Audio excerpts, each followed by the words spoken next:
What's up, everybody? We are Pacifier, and you are watching Wheeler's Weekend Jams live and direct.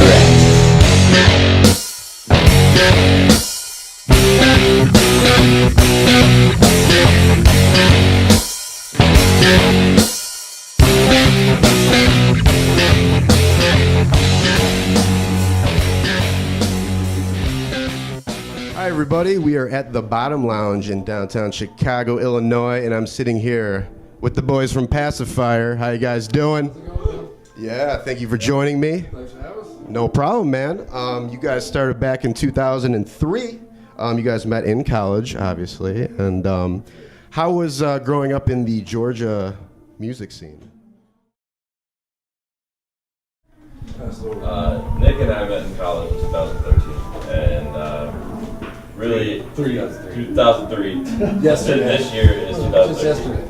10 years ago, almost 11 years ago, and we did the Georgia music scene for a little bit, but quickly had to start traveling, elsewhere. Florida was immediately like one of our big spots we would hit because this reggae rock scene is much more popping off down there. Mm-hmm. But Savannah's treated us good over the years. We just had a really great show in Savannah. First time playing this one joint in Savannah in 10 years being there. Mm-hmm. So it was really cool situation. Yeah, you guys kind of consider yourself prog reggae, as I heard in a way. It's been thrown out there. That's always good. Froggy. Prog. Or it does, depending on what your affiliation is. Yeah, exactly. Mike, you joined the band about 2 years ago. You are from... You want the mic?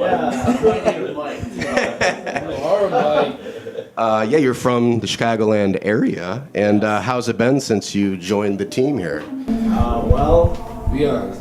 if I wasn't doing this, I'd be behind the desk doing 9 to 5 thing.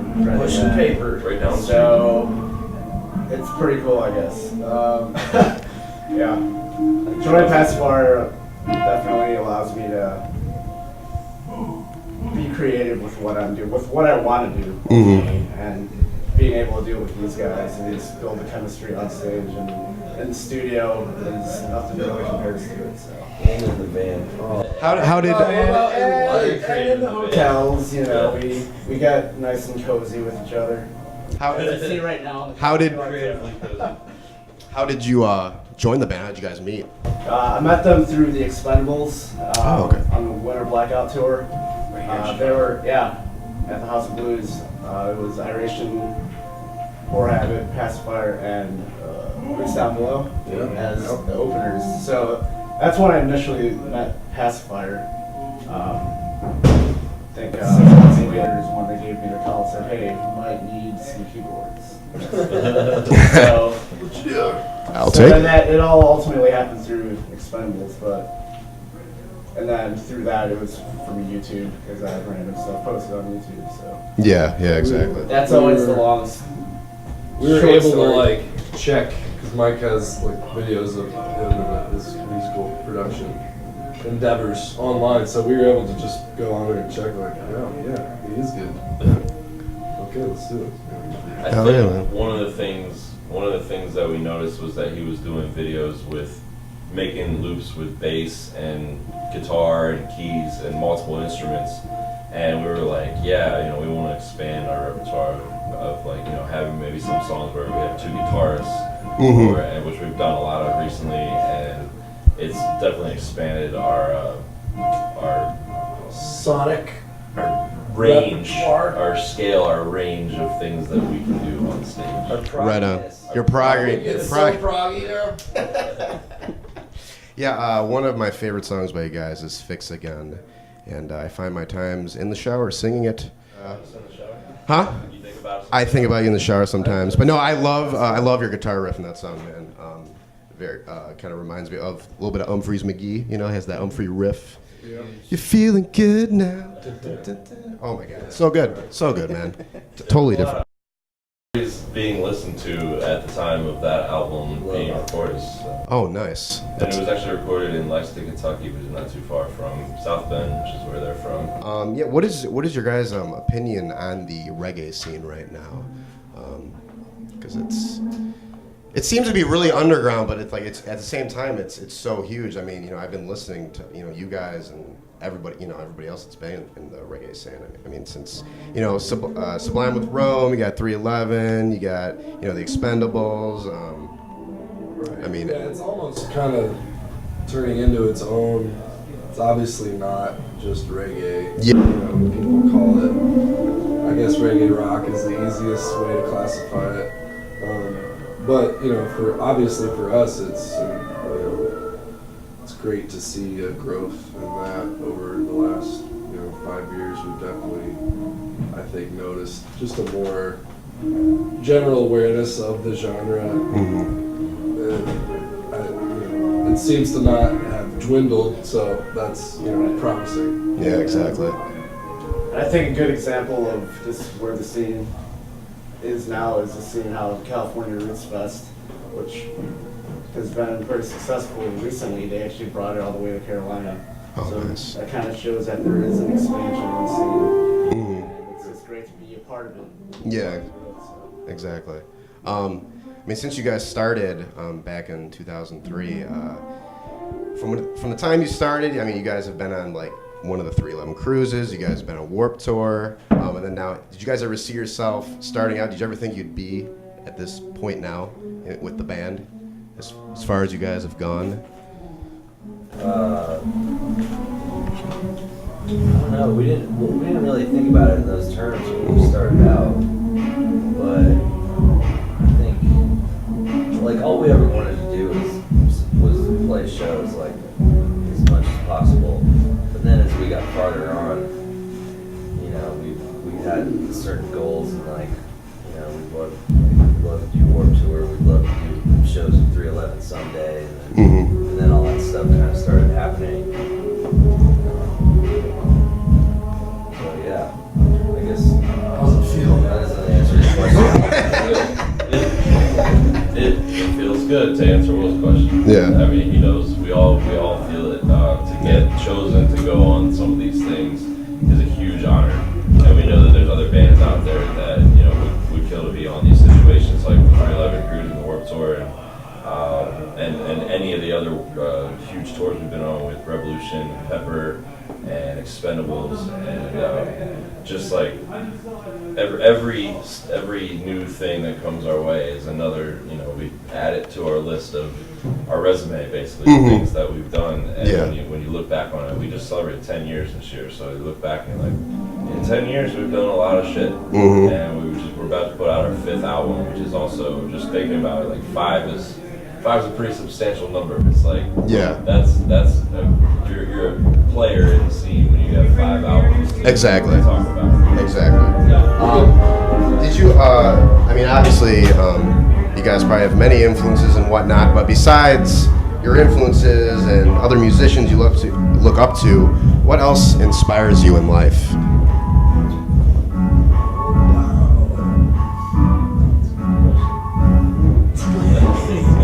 Not inspired. I hate nuts. Art inspires me a lot. Outside of music, that would probably be main there for me. 'Cause that's what I do when I'm not in the band. So yeah, I'm a cat. I'm a cat guy too, man. I got 2 cats. You gotta say your wife, she's gonna watch this. She inspires you. She won't watch this. She does inspire me. I think we're all inspired by girls. I think a huge inspiration to us collectively is just like the things that we do outside of the band, the things that keep us going. Nick does a lot of art. Will and I do a lot of production. Mike actually been working on a solo album. It's music, music keeps us inspired, but in other ways we go out, we play other kinds of music when we're not on the road together, and we kind of get our own creative juices flowing separate from Pacifier, so that when we come back to Pacifier, we actually have ideas and, Yeah, exactly. The juices are still flowing, there's no blockage. One block. I'll add one thing that inspires me is being home. Yeah. Being home in Chicago definitely inspires me. Rock on. It allows me to kind of not think of the road or not think of, and kind of live that balance. Both kind of just realizing, oh, I do have family and friends at home. Exactly. Cubs or Sox? White Sox. Ah. No. That's the thing with baseball. Like I grew up playing baseball, and then like once you get into high school, everybody's like, nope, you could either be a Cubs fan or a Sox fan. It's like I just like baseball. I can watch any baseball, Ultimately, we're all Bears. Mike's like, no, Sox. We have the Bears and Blackhawks and the Bulls to unite the city, so it's all good. Right. That's the inspiration for Mike. All 100%. Yes. Doubles. Well, since it's the Halloween season, I have to ask, what is the story behind your song Ghost Man? Because I love that song and I love paranormal stuff, and I would love to hear what. It's a relatively long story without going too far into detail. I was in France. I was at a hostel. I saw what I thought was, well, it wasn't what you would think is a ghost. It was a dude standing there, like just like you're standing there in front of me. But he very mysteriously disappeared automatically. Like I turned my back and then turned around, he's gone. And, I explained the guy that I saw to the hostel owner the next day, and her face turned white, and she was like, that same man that you're describing shot himself like in the head 5 years ago upstairs, and he used to always tell my hostel guests to shut up at night because we were all young, drunk teenagers going around backpacking and stuff. And this guy his spirit, I guess, was pissed off that I was drunk coming home late and dropping stuff and making noise in the hallway, and told me to shut up. And then I see him there 1 second, and the next second he's just completely gone, and that really freaked me out. Wow. It's pretty literal. Full-blown apparition. Yeah, if you listen to the words of the song, it's like it's the story in a nutshell. Minus how he got drunk before. Minus the part about going and getting table kegs at a little bar in East France. That's crazy shit, though, right? Yeah, that's interesting. It's nuts. I've never seen a ghost. We live in Savannah, and you would think, Savannah's one of the most haunted cities supposedly in the world, and people have said they've seen a lot of ghosts in Savannah, but none of us have ever really seen anything. I'm not opposed to it. I'd like to. I was kind of happy I saw it at the same time. More like that. Like it's just you see a person that it's not in a white sheet. Right. I'd say it was very different from what on TV on like the Learning Channel. They have this glowing orb. And it's like the guy was see-through and stuff. And what I saw at first, I didn't think it was a ghost at all. Yeah. I thought it was a fat old man yelling at me. And then it just I got the feeling, the feeling. Yeah, the goosebumps, stands man. Up, and all of a sudden you're just like, this is not right. And it just overwhelmed me. And I went and told my friends about it. Our old keyboard player Adam was backpacking with me, and I went in the room, and him and our friend Jay are sitting there drinking a bottle of wine, just having a good time. I was like, guys, I'm freaked out right now. They were like, nah, whatever you saw, you're just drunk, whatever. And then I explained it to the hostel owner the next day, and she was like, there's a possibility you saw the ghost of the guy that shot himself upstairs. So, wow. That's the story. That's awesome, man. Awesome. Well, congratulations, guys. You guys just dropped your new album, Vines. Now, what is the story behind the title, and how was the recording process during this album for you guys? The title, like our last 3 albums, actually comes like after we're done with everything. We've kind of like combed through the lyrics for inspiration, and this time we also didn't have like a concept going into writing the songs. We kind of step back after they're finished and look at them. But we just noticed that Ted had been written several times about vines and different songs on the album. Different content. And it has 5 letters in it, and it starts with the Roman numeral 5. Whoa! What? You never even shared this with us before. Okay, Nick just said Vine starts with a V. It was our 5th album. Yeah, it has 5 letters. That's why it's called. No, I just made that up. Good one, though. Yeah, that's cool, though. I'm gonna look at it that way. I like it that way. We should put that out there. Yeah, we should throw that out. So yeah, there was just a common thread, a lyrical thread. Ted wrote all the songs except lyrics for two, except two. Will's singing 2 songs on this album. Oh, nice. I wrote lyrics.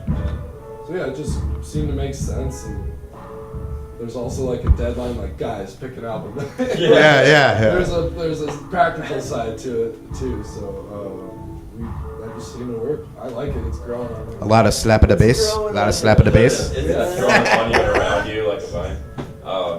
Growing. I didn't mean to say that. Yeah, you did. I was, Will and I were discussing with Len. We signed to Easy Star Records, by the way. This record is coming out on Easy Star Records, which is huge for us. We've listened to their entire roster of bands for the last 10 years, and it's a huge honor to be a part of that. And they've been such a supportive label. And Len kind of got in touch with Will and I just to ask us a few questions one day. Actually, he got in touch with all of us, but our conversation was 3 of us just shooting around ideas about the album name and where it comes from. And one thing that kind of hit me was that we're growing up. Nick and I have known each other since we were 19 years old, and you know, they've known each other forever.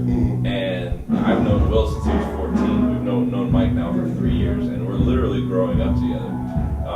And actually more so than other people, because we're in the van together, we're in the hotel rooms together, we're in the stage together, we're backstage doing interviews, doing everything together. And so everything we do influences each other.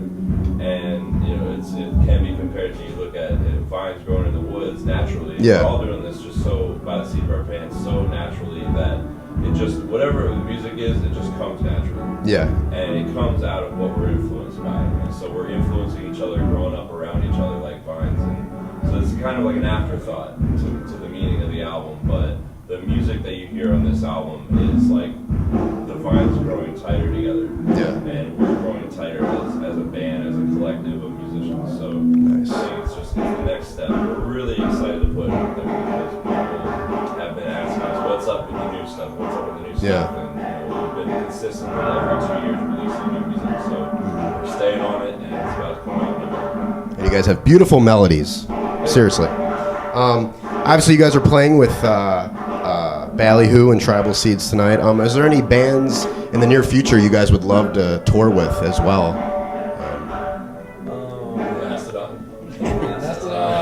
Core. Yeah.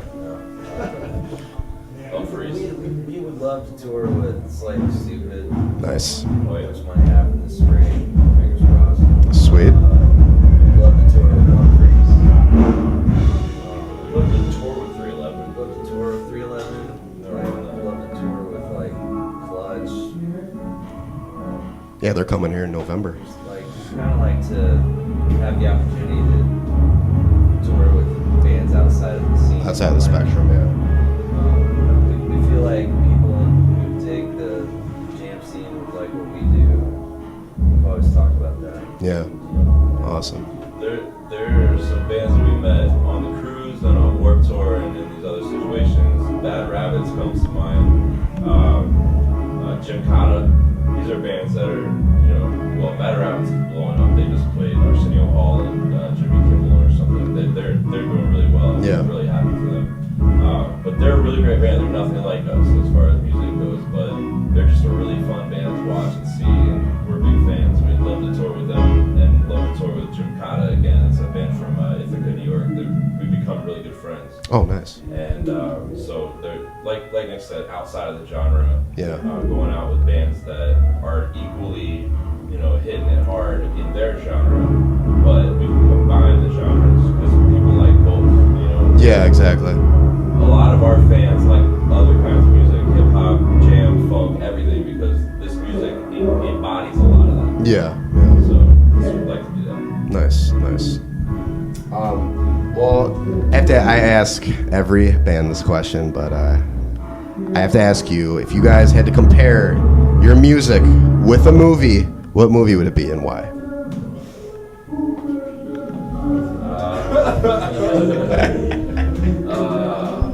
Never thought of that. It'd be like, it's like Little Mermaid 2, straight to the deep. It'd be like the heart Nobody of the understood it. Yeah. That's a good one. I think The Harder They Come, because it's a movie, it's like a movie with a lot of reggae influence and stuff, but the concept of the movie is not, you know, straight up Rasta, peace and love. It's Yeah. like this guy that's like a robber, he's on the run, and he's hard, like he's like a criminal. Yeah. Not saying we're criminals, but we got the reggae side, and then we got the hard rock side, and everything in between. And that movie kind of represents both. Nice. I guess. So, Nice. yeah. Awesome. I was gonna say Bloodsport. I was thinking Mike? Bloodsport or Rocky 4. Just by default. Either one of those. They're interchangeable just because they're badass movies. And I think that maybe we're kind of badass. Wait, who's the musician? We're badass and Robert, motivators. yeah, Bloodsport. Who's our biggest influence, by the way? Robert Tepper, who That's right. he composed the song on Rocky 4 on the montage when they're driving when he's driving in the Lamborghini. Montage. Thinking, like his whole life flashes before. Team America. He's driving a Lambo and it's just like Robert Tepper. He retweeted us or something. Oh, We're nice. basically best friends. Nice. Yeah, let's go with Rocky 4. Rocky 4? Alright, cool. All right, cool, cool.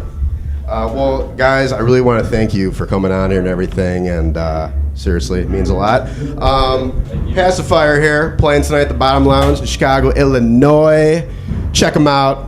They're friggin' awesome. Thanks, guys, again. Thank you. Thank you. Appreciate it. Hey, thanks for tuning in to Wheelers Weekend Jams. You please rate, like, and you can subscribe to my channel by clicking the link. It's down there, over there. It's probably still down there or something.